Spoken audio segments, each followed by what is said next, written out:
Tembee sina nikachoma hivi. Mbona gari imepungua leo? Sani. Wewe. Kausha basi. Sorry kaushe. Tu mwanangu na munguti. Kausha basi mwanangu. Sio muone peke yako, kausha mpaka wengine wasikie. Sio peke yako mpaka wengine wasikie. Mwanangu umezidi unikataa. Kausha basi. Afu tunachoma matembele mwanangu. Sema tembele haya. Kausha basi mwanangu. Kaka unasubiri. Wewe njoo unikimbie.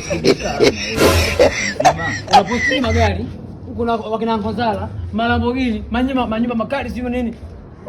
Alafu sikiliza, mimi jirani yako nakaa hapo. Watu utasikia mwanangu. Kausha basi kausha. Sio nikaushi, acha kufeki maisha mwanangu. Wewe huko ni chooni, nishapajua unapokaa na kutia waandishi wa habari. Wewe kila mmoja. Mama yangu. Game over.